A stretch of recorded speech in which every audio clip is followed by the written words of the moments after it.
Since 2004, the Spaghetti Western database has been the premier online resource for fans of the celebrated European movie genre. SWDB boasts a large collection of interviews, lists, film and home video reviews, images, and is updated daily to provide the most detailed information available. With a dedicated global community of contributors and powered by lightning-fast, easy-to-navigate MediaWiki software, everything you want to know about Spaghetti Western cinema is right at your fingertips. Visit the SWDB today, located online at www.spaghetti-western.net.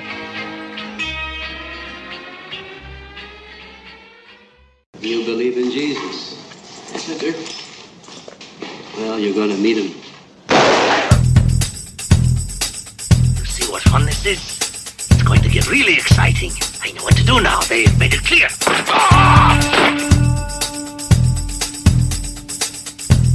You warriors are good. Real good. The best.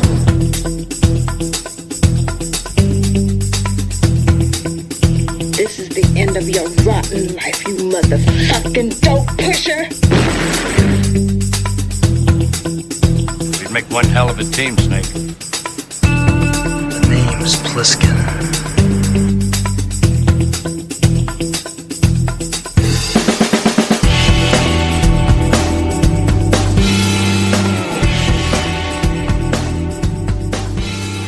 Welcome to another episode of 42nd Street Forever, the official podcast of Grindhouse Cinema Database. I'm Pete Roberts, and I'm here with my co-host, Phil. Hey, Phil, how you doing? I'm doing good. How are you? Everything doing good? Good. Yep. So we're back with episode 11, and today we got a special Kung Fu double feature, and then a special extra movie that we have added on. It's actually a triple feature at this theater that from the Grindhouse days. So Cool. Yep. So the three movies are The Hot, the Cool, and the Vicious, and Crippled Masters, and The Steel Edge of Revenge, which also goes by the name Goyokin. That's the original title in Japanese. Yeah.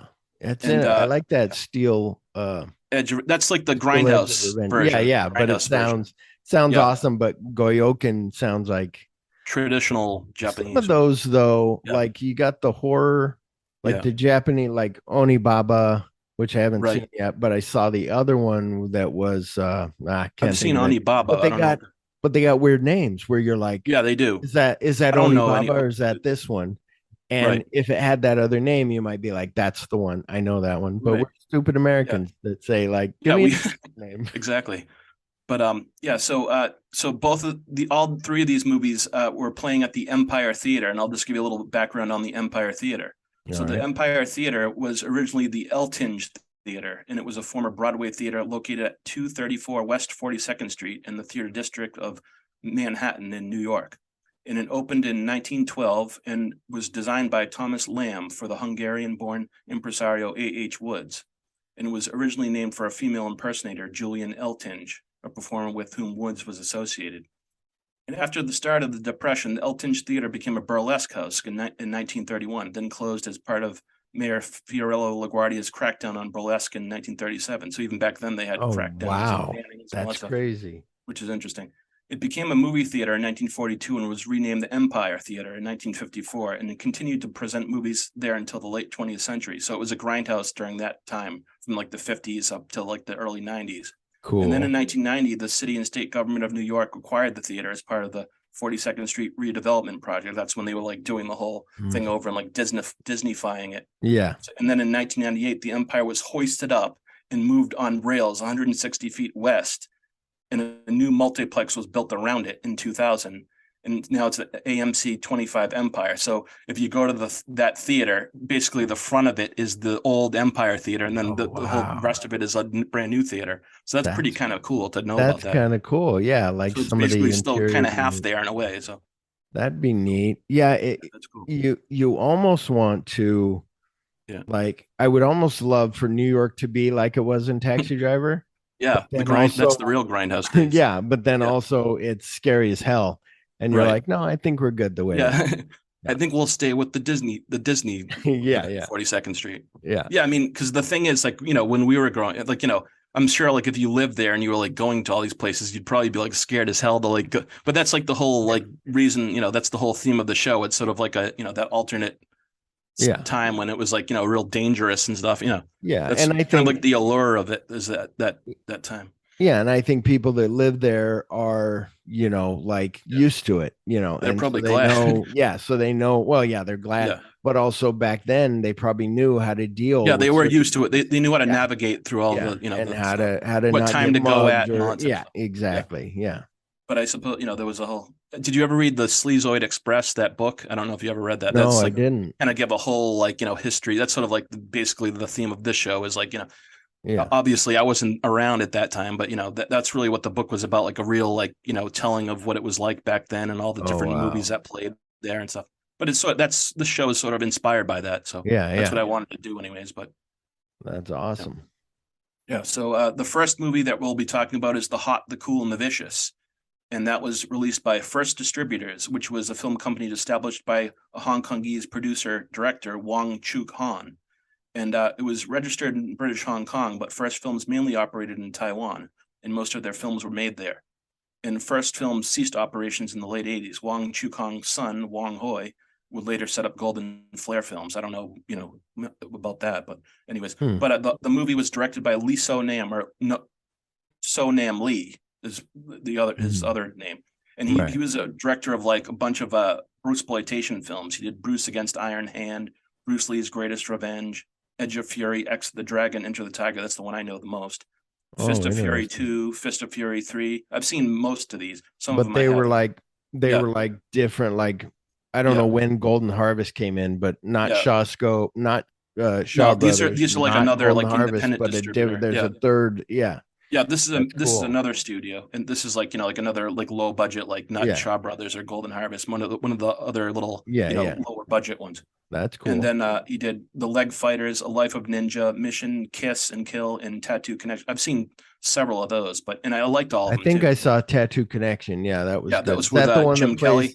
Live and Let Jim Die Kelly. music. Yeah. It probably did. Yeah, Live no, and Let Die. It was the other one. The Soul Brothers of Kung Fu. Soul Brothers of Kung Fu. Plays plays the Living. Like all those movies have tons of like ripped off scores from like all those older movies. Like you'll watch it and like hear the theme from Rocky or like whatever, or Shaft or whatever. Yeah. And a lot of them, like you'll watch like one of the Bruceploitation movies, they'll just use the theme from Enter the Dragon as like the opening music, even though it's just that's just part of the style of those movies. But so Hot, the Cool, and the Vicious has a pretty like layered like plot line going on. Like if and the stars, I have to tell you the stars of the movie, and then we can like talk about the story. So Dorian Tan Tao Liang plays Captain Liu. Tommy Lee plays Mr. Long. That's the blonde guy, the creepy blonde, headed type guy. He's he's probably my favorite character in the whole movie. Yeah, he's cool. Let's see. And then Wong Tao plays Bai Yu Ching, and he's like kind of like the main, the first. Yeah. He's actually the second guy. So they're all like the Hot, the Cool, and the Vicious. I guess the hot would be Bai Yu Ching, the cool would be Captain Liu, and then the vicious would be obviously Mr. Long. So that's those are the main characters, and the movie starts out, and we're first introduced to Captain Liu, and he's like taking out some like thugs on the street or something, and then it cuts. Yeah, go ahead. That part cracked me up because they're like, here's the guy that's super, he's like the best of kung fu ever. Right.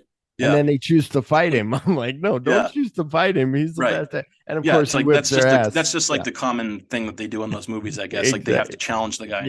Exactly. So then it cuts right to the next scene is we meet Bai Yu Ching, and he's like kind of like a known guy, like a really good fighter. He has like a southern fist style, and then Captain Liu has a northern leg style. Whenever you see him fight, he always lifts up his leg and does that leg move. Awesome. Fucking I can't balance that like awesome. that. Yeah, that's like way up. I think Bruce Lee used to do that move in his movies.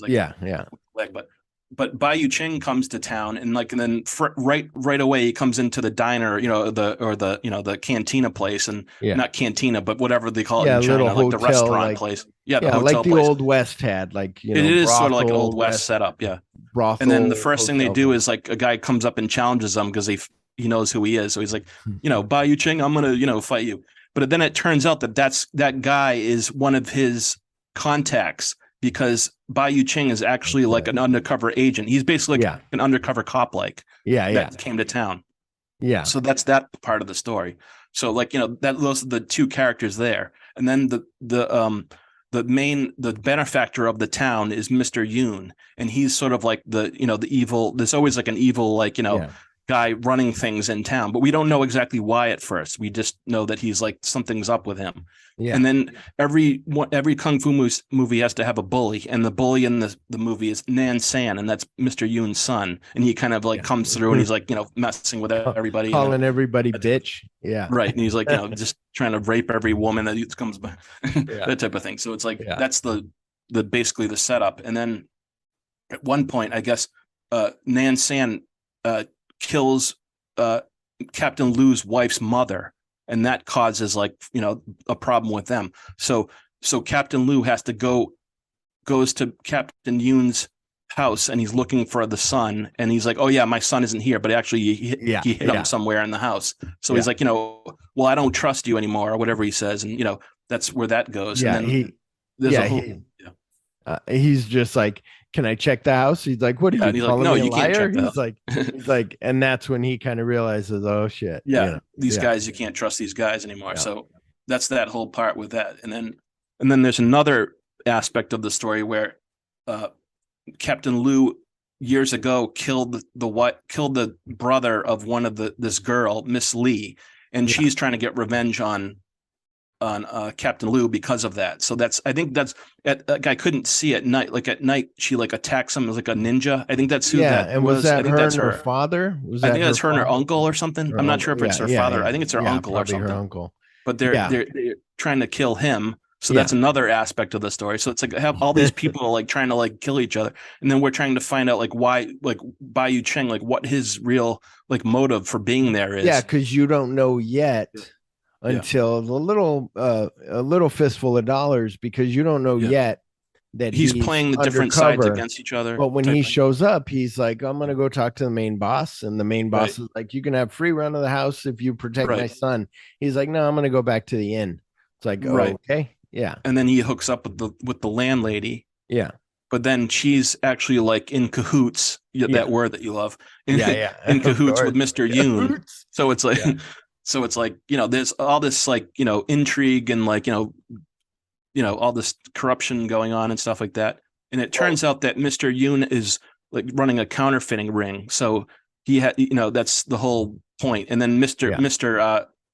Lee or Mr. Lung, who's like, that weird looking blonde, creepy guy is like, he kind of works for him. So that those guys are like together. So it's like, and they build him up good. They're like, he's coming to town. He's coming to town, and you don't. He's outside doing some work somewhere. He'll be here later, and then he shows up, and you're like, this guy's like looks like an albino. That's I think he's my favorite, and I love like when he shows up, like he jumps out of a tree, like 50 feet up, like out of a tree. So it's like he has a really, they really.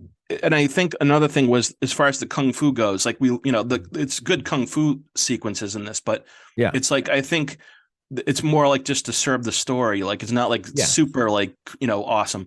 It's just, it's pretty good. But I mean, I think when Mr. Lung comes up, that's when they really like get out the, the hardcore, like, kung fu action. And he's like really like the highlight of the movie. Because I think he did the fight choreography too. Tommy Lee, his name is the guy. Oh, that's cool. That's like, that's cool. So I think he kind of like he held the the fighting stuff for himself.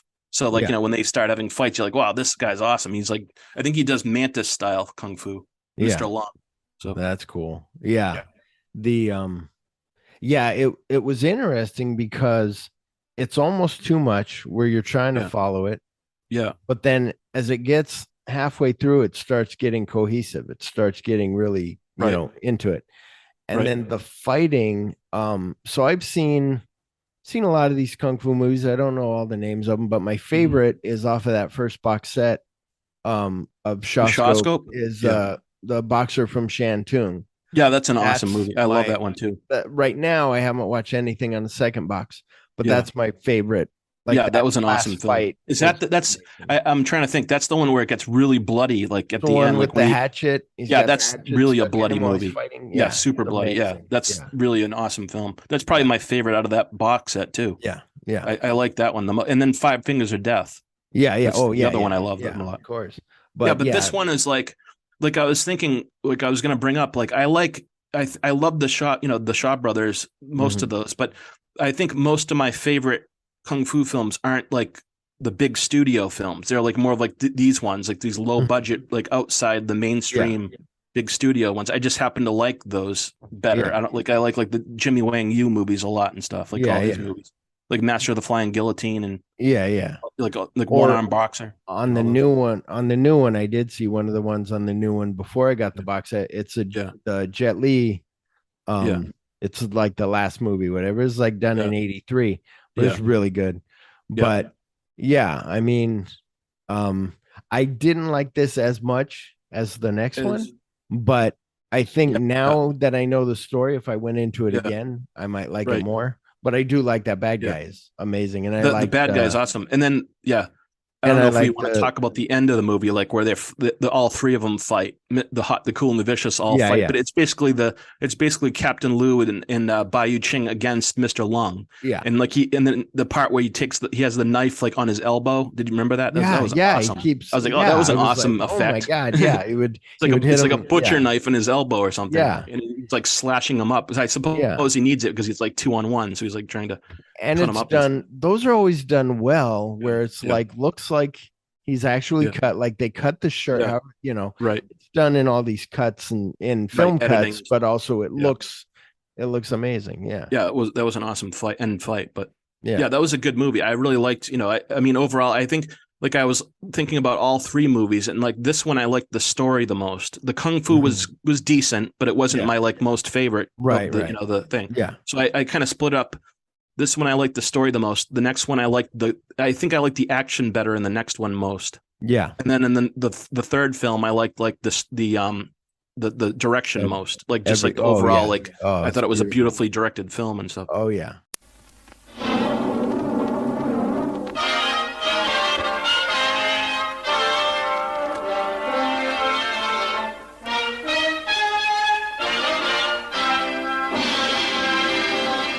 But so the next movie is Crippled Masters, and that was released in 1979 by New Line Cinema. And we know New Line from like the Street Fighter movies. I didn't even notice from back then. A Nightmare on Elm Street and all. 79. Oh, 79.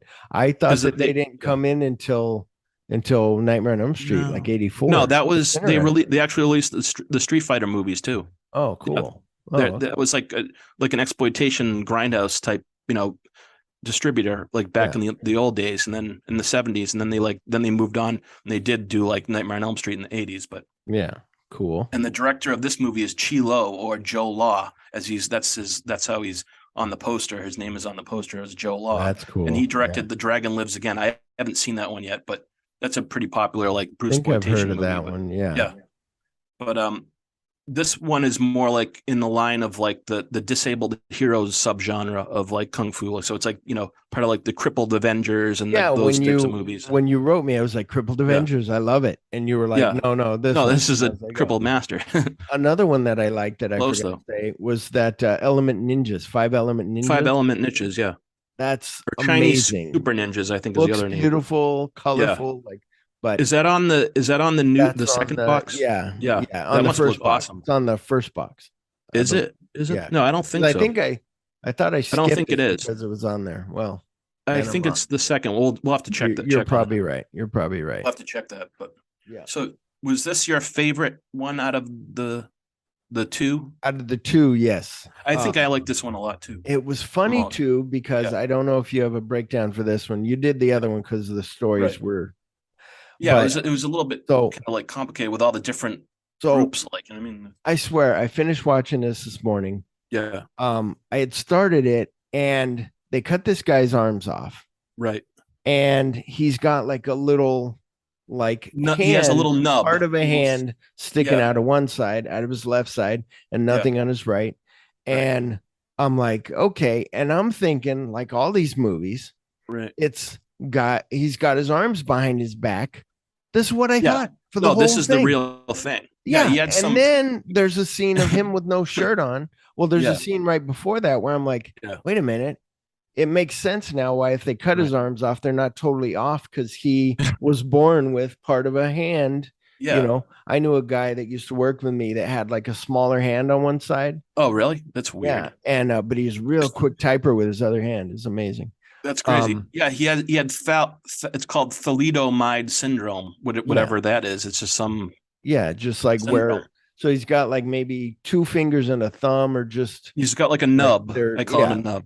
but he's got like a thumb. He's got a little bit of I a think hand so. Yeah, where he has can enough block where he can things. hold a He can stick. spin the Like stick when he's around. doing the thing with the stick, the Amazing. baton. Yeah. He does like baton twirling with the thing. Yeah, but they were both real handicapped martial artists. The other guy has like small Do you little have- legs. Do you have that? What his thing was? Because I don't know. I don't know what the other guy had, like as far as his like handicap goes, but whatever that was, thalidomide syndrome or something. Yeah, because his arms, his arms were buff from walking around, but he had like real skinny legs. Right. But that was weird. It blew my mind when that guy took his shirt off, and I'm like, oh, he really has no arms. Right. And it makes you respect it more.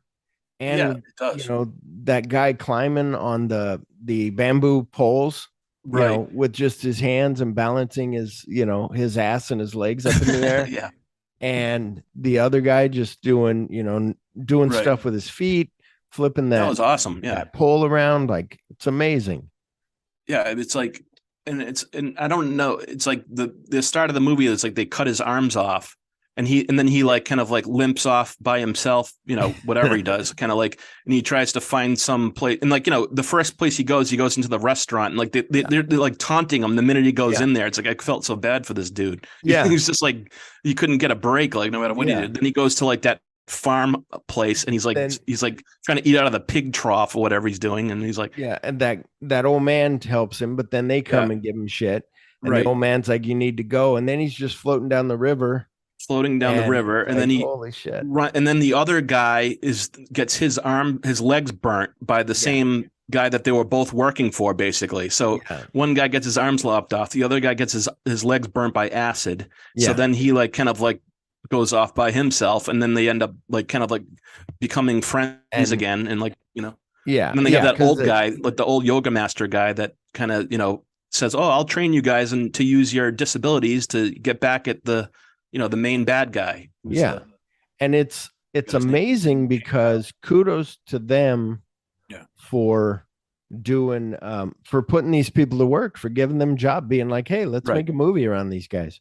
Yeah, that was awesome. It's almost like that Mr. No Legs. Like, it's like, hey, let's put a movie around this guy. Right.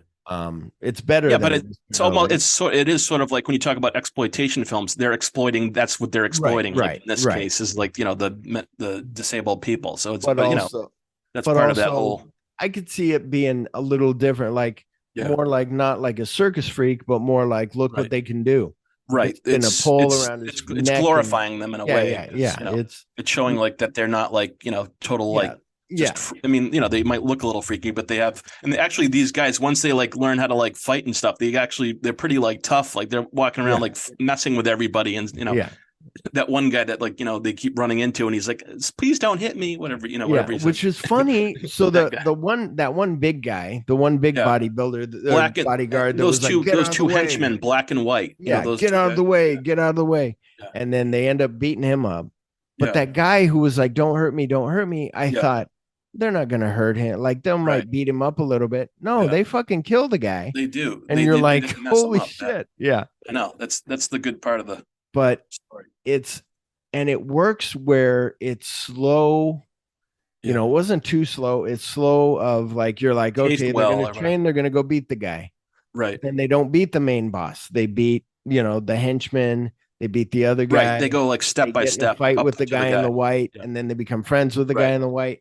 And Mr. Pow, I think his name was. I don't know. I forget. Mr. Pow, and he was kind of like a good, like you don't expect him to like. He kind of befriends them. I think he's working for the bad guy, and then he ends up like befriending them, and like they let him go or something. These jade horses that you stole. Look at them. The jade horses. Secret to your kung fu, right? And then at the end, that was a cool little thing too. Strap on, Yeah, that was a cool little detail. The 18 jade horse, or the 8 jade horses. It holds the secret of kung fu. So then they like learn how to do it, and it's really cool. That was a cool, really neat. Yeah, and they break that guy out and everything. But then they hook up to each other, so then they can use their feet and their hands, and that was pretty cool. It's when they fight the main bad guy at the end, and they kick his ass too. Which is interesting That was the way awesome. they ended that, because you're expecting Yeah. a freeze frame when he lands Right. on the ground and he's going to Yeah. be dead with open eyes staring up at the sky, but Right. they hit him and he's in the middle of flying sideways, and it just freeze frames Yeah. right in the middle, That and was you're awesome. like, oh, that's the end. But yeah, it was That was a cool. cool. That was a cool movie. I think out of the two, like we were saying, I think out of the two kung fu films, that was my favorite out of the two. Yeah, but I love It just had a Captain cool, Lou though solid- was really cool with his leg Yeah. way Yeah, high. Like he was I awesome. really liked, and I also liked about Crippled Masters. I liked that it didn't follow like it was seemed like it was kind of like an offbeat type of story, Mhm. like the way it went. Yeah, Like it wasn't like just like the typical 3 act. Like the first film was more of like a 3 act, the classic 3 act structure. This one had a little bit of an offbeat quality to it, which I liked. well, and it had the difference where, like with the Avengers, the crippled Avengers, that was more like they're all together already. We're a team. We Right. got to go kick ass. This was he found the guy that had his legs burned and was like, I'm gonna, you fucked me over. I'm You gonna see fuck their you over. I'm origin, gonna too, torture kind of. you. Yeah. I'm gonna kill you. And Right. then that master is like, no, let me train you guys to be better. Right. And so it doesn't start out with them just both right away being like, we need to kill Right. this guy. They're kind of like all screwed up, and they're like, they don't know how to focus their energy in the right way, but then the old man helps them and that type of thing. That was a cool aspect of the story that I like too.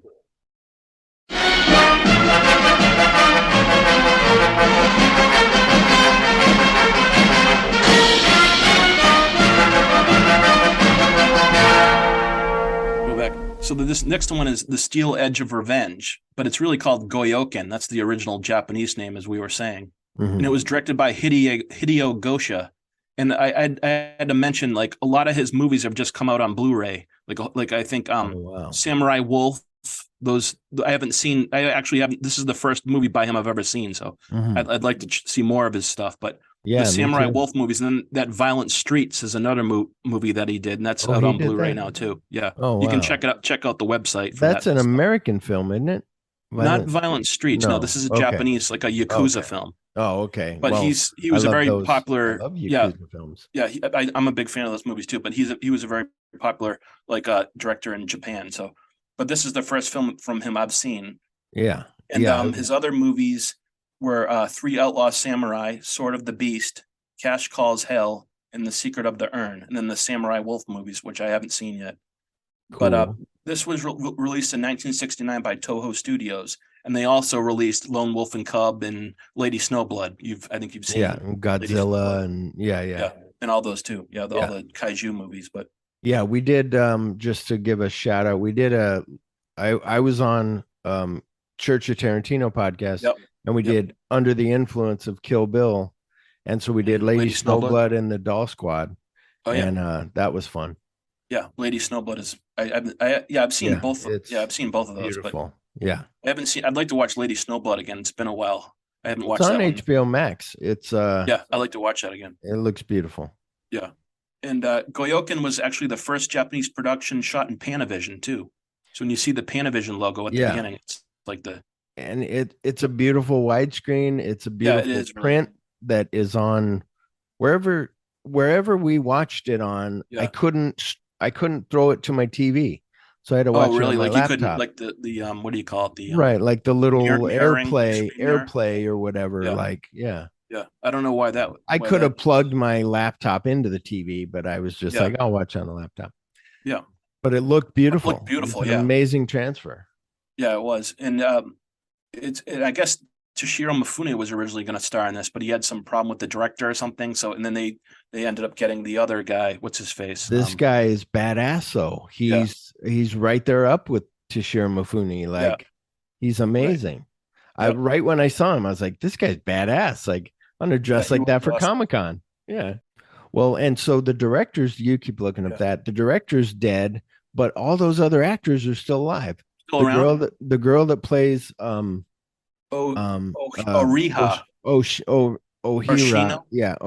I thought it was No, I thought it was who was that girl that died that sings not Mako Kaji. No, I'm sorry. No, a Motown girl. The name is what I thought was the same. Not Aretha Franklin. Anyway, forget it. Not Aretha. But I thought this girl's name was Shira or something.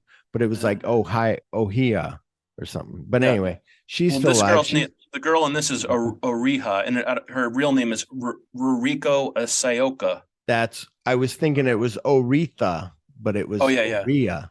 Right. But she's beautiful. That She's girl's still beautiful. alive. Yeah, I was going to say that she's beautiful. That girl. She's 83 now. Oh, okay. The main guy, he's still alive. Yeah. He was born in like Tetsuya 1932. Nakadai. Yeah. Tetsuya Nakadai. And then the woman, his girlfriend Shiro, she was born in the other girl was 1940. She was born in 1934 and he was born in 32. Anyway, I looked that up and I'm like, oh wow, they're still alive. Like we should have them on the podcast. So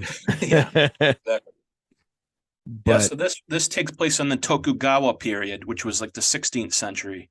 So it's these and like the Lone Wolf and Cub movies take place in the same time. But then Zatoichi, that takes place in the 18th century. Okay. In the Edo period. So those they're all, I'm just giving a little background. People are going to be real nitpicky about that. Oh yeah. The period's like, hey, wrong. You it's got not that wrong. Yeah. But the main character is Mago Bai, and he's a samurai for the Sabai clan. Mm-hmm. And at the beginning of the movie, like we find out that this fishing village has been slaughtered because this girl goes back to her fishing village and all the people are dead. And we find out that the clan that Mago Bai was working with, or what he was part of, it had to do with a gold shipment that came into the fishing port, and they stole the gold. They killed all the people of the village, and Mago Bai like basically decided to quit the clan because he was so guilty about what they did. So he became a ronin, which is a masterless samurai, and he went off by himself. What was That's interesting? The start of the movie. It was interesting when this started and it had the crows going on. I was like, is this an Ingmar Bergman movie? Like it had that weirdness to it. It did have that weird. And I was like, is this Ingmar Bergman? Is this what we're getting into? But no, it was just her being like thinking that it was some kind of weirdness that made everybody disappear. Right. And then, he knows and she doesn't know. And he finally, I think, tells her. Did he? I really loved. I have to say, I really loved the opening shots of the movie where it had like that gold. Yeah, it starts out and the whole thing is gold. To the snow. Yeah, that was awesome because I guess they're trying to they're trying to bring in the theme of the gold of the stolen gold. So like everything looks gold. And you're like, oh, it looks like a beautiful. The colors and stuff, and then it changes to snow, like you were saying. Like I was like, oh, that was different. It was a cool effect. It was as good with that. The composition was like a Kurosawa composition. Like it was beautifully done. Yeah, it really was. So the girl discovers all the people are dead there, and then I think it cuts to some place like in the city or something, and we're seeing like these three samurai that are being sent to kill Mago Bai because the guy that did the first massacre is going to be doing it again. And they got to take care of him before so they just get rid of him so he doesn't let anybody know what they're doing. Yeah. So they send those three samurai after him, and then he ends up taking them out, I think, or two of them. And I think one of them ends up being on his side. Yeah, one of them he was like, Samon or something. Yeah. And but it was interesting for one because he was badass. Yeah. For two, because I don't know when it jumped, but when you, I lost my thought. But anyway, track. I was working on something, but they all show up and he kicks her ass, and you're like, and they cut his hat and he just pulls the rest of it off. Oh yeah, I remember that. Yeah. And that's awesome. I love all that stuff. Yeah, it's amazing, and that it's not quite Kurosawa blood spray. Yeah, another thing I was going to say was brutal killing. Right, this one doesn't have it. I think out of the whole movie, there's only one shot where it's sort of like a lone wolf and cub blood spurting aspect. This one is more of just sort of like the traditional. Samurai action. There's not a lot of bloodletting. I mean, a little, there's a little bit, but it's not like the lone. If watch Lone Wolf and Cub, those are blood. Blood. What do you call them? Blood spurting everywhere, like fire hoses everywhere. Well, and that one guy toward the end, he stabs him and then stabs him sideways. The guy that's a henchman of the other guy, stabs him and turns it the other way, and you're like, whoa. Yeah, I don't know. I can't remember exactly that little shot, but I mean, the whole thing. But this one is like more of like a traditional like, it's different than Kurosawa, I guess. But it kind of like more drawn out. Like there's a lot of scenes where he's just like talking with people more of for a like a drama long time and stuff. Like he goes back to town and he meets his wife. Like that is his wife. Is it his wife? I was thinking it was his. I think it was his estranged girlfriend, wife or something. But I think it was his wife. Because her brother. No. Her I'm brother not sure is the if bad he's married guy. to the other guy, or if that's. I think it's.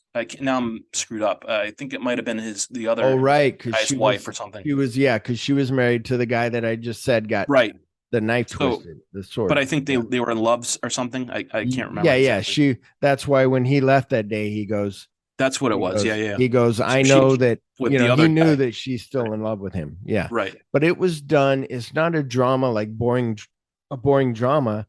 It's like a Kurosawa film, but maybe not as much, stuff, but like not as good as Yojimbo, but like that, where you got a story going on and it's just fun. You're following him as he's finding out what's happening, and then he ends up going back to the town to like confront his what's his name? Yeah, because he has said like he was going to give a sword to that guy.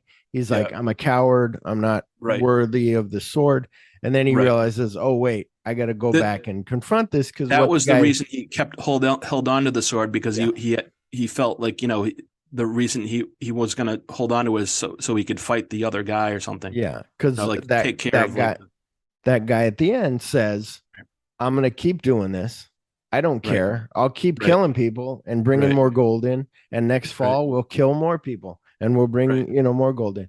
And you're like, oh my God, this guy's like Thanos. We need to kill him. Yeah, exactly. He's like a total psychopath. Yeah. But Tatawaki is the other guy, like is the guy that's like killing everybody, and he like just doesn't care. He's just going to keep doing it. Yeah. So that creates his Magobai's motivation to like hold on to the sword and like go after him and stuff. And he's a good bad guy too. Yeah, they're all. It's great acting on all their parts, like really good. There's one scene where he goes back to the town, and it reminded me of Django, the muddy town. I don't know. That's just the first thing that I thought of when I saw that. That was an awesome scene. Yeah, that is true. Yeah, that was one of those great shots of like But yeah, love that. But then the final part is like they're trying to the villain guy is trying to like set up a fire to make the boat the gold shipment boat go to the wrong place. So that's the whole part of the end of the movie, where they're trying to like set up a fire in the wrong place, and then the other group, Magobai's group, is trying to like set up a fire in another area. So they go to that first. Hit the it's rocks. kind of like crazy, but so it's like a it's like a it's like a U shape. And so on the left top of the U, they want to set a fire there to have it come into the middle of the U and hit the rocks. Or hit the rocks or something. Yeah. I think. And then Taka Waititi, no. He wants the fire on the other end of the U to have them come into the other side and kind of And then there's that whole thing, and then then the two end up fighting each other at the end after all that stuff goes down. There's that going on. His buddy is really cool, like his buddy who's like trying to help, and like Simone, I think his name was, and he was originally one of the guys that was sent to kill him at the beginning. And there's exactly, and there's that big cool scene when he shows up, and they're waiting outside of that 2-story building, and he goes ahead and he goes in, and there's guys in there, and he knows that they're in there, but he jumps up to the top. Oh yeah, goes in through the top, and that part was cool. Scene. Yep. And then he's just stuck in there, and it starts raining, and he's like, well, shit. Yeah. And then they're like, we're going to bring in fire and bring a rolling cart of fire. Oh, and the fire goes under the ground. And that other guy comes up and says, come on out. And because he knows, like, he's not dead. He's there. And then they end up stringing up Magobai and like, up on a, they have him hanging up on a. Well, but at that part, he tells him like, run. Yeah. And he just runs. But then later when they're both coming out, they get him with that net, which is another.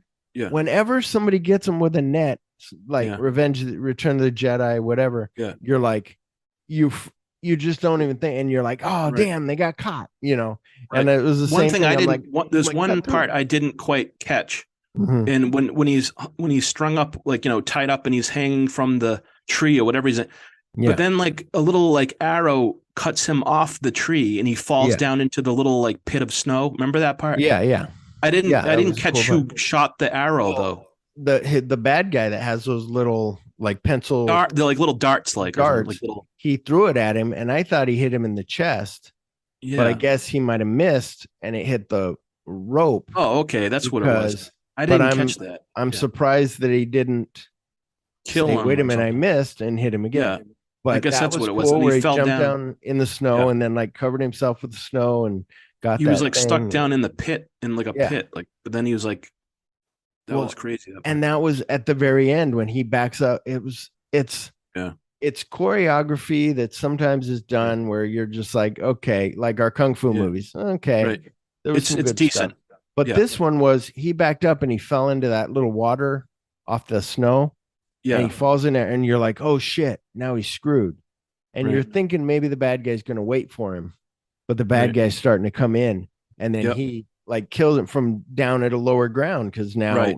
he's at a disadvantage. Oh yeah, he's down. That's Way what it cool. was. He's down in the pit, and then like the guy runs up and he just stabs him right into the chest with the sword. Yeah, I didn't that know was, how they were going to do that. I didn't quite get what he was trying to do. Like if he was like trying to hide the sword or Well, something. Or Well, when he stuck the sword in the snow, that was at the end. Yeah. But when he's in the pit, yeah, he forget he how was got grabbing out. the rope with his teeth. Remember? He was pulling the rope out of the Yeah. way, and he pulled Yeah. the little thing, and he got some snow over him. So when that guy Yeah. showed up, the guy Right. was like, the second henchman was like, "Oh, I guess he's gone," or "Where did he go?" And then he surprised. It was. I don't know. It was kind of crazy Out of that the those little tree. scenes. I didn't. But at the some of the very stuff end I was was like, where oh. he stuck the sword in the snow, Yeah. and that's where I thought maybe the guy's going to let him get out.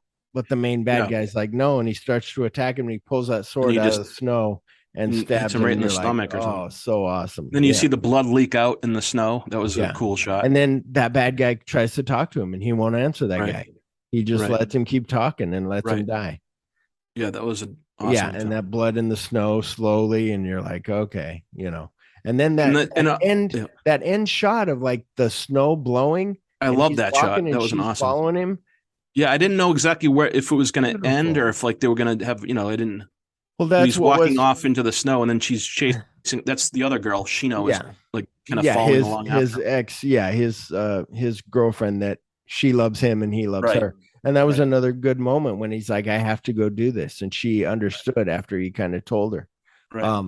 But the other thing was those drums are playing so long and they have to Oh wrap yeah, that's everybody's the other story thing I up was where going to you're mention. like, The drums. yeah, but those was a guys pretty- have cool masks on. Yeah. That was a pretty long sequence. I was thinking when they released this movie, like when they did the cut version, the Steel Edge of Revenge version, they cut a ton of stuff out of this movie because like Yeah. all those scenes, like the drums playing, they probably cut that whole thing out. Yeah. They might have had like a couple seconds Yeah, of it, like, but or you that went hear on it for like in- yeah. 10 minutes.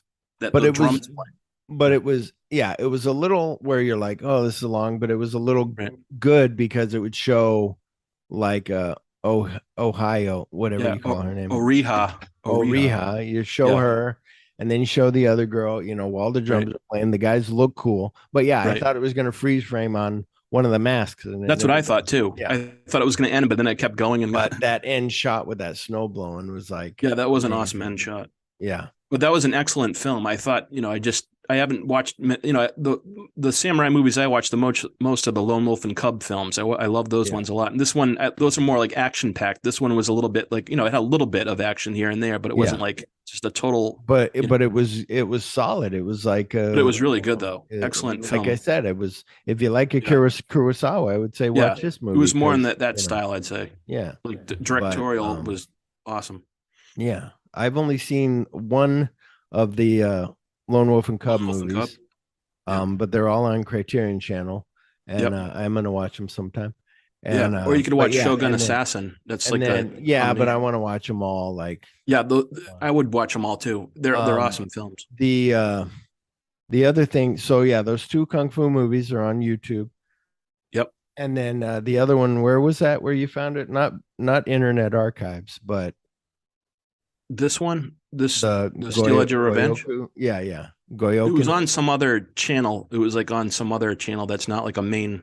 Yeah. I can't remember If exactly. you type it, you should be able to. Yeah, I Yeah. forget what it like. Okay, Roku, not Roku. Yeah, it's like some something like weird. other, not a But- mainstream thing. But yeah, it was the best. Then the I second don't know if it's one, on DVD now. I guess it's on. I don't know if it's on. I don't think it's on Blu-ray, or I would it hope might be. I'm so not sure. because it looks amazing. Yeah, you would Yeah. almost want to buy it. Yeah, but Yeah, the print we watched was like beautiful. Yeah. It was like really nice, and like the subtitles and everything, and yeah, really Yeah. good. real good. So that was the last film on the list. And Yep. which one was your favorite? So Goyokin was my favorite. Then Yeah. the second one. So the way I Then- rated them on Letterboxd was Goyokin 4. Yep. Crippled Masters 3.5. Yeah. And then the other one 3. Yeah, I think that's probably where I'd rate them too. Just because I about the like the same. fight, I like that guy, but Yeah. it was a little too much. I was a little Yeah. bit like, Yeah, there was a lot of plot going on in that one. yeah, And yeah. it wasn't like I wanted like more action and stuff out of that one. Yeah. But it was very cool, plot those heavy. cool little reveals when he Yeah. met with Captain Lou and Yeah. then was like, Yeah. like I'm on your whatever he said, and you're I'm like, on your oh side or shit, whatever. they're on the Yeah. same side. Awesome. Right. Yeah. That was cool. I mean, I did like that. I like. Yeah. I've always liked the undercover cop type movies, like Yeah. The Departed or something, or Yeah, one of those. yeah. Yeah. But that was really cool. Exactly.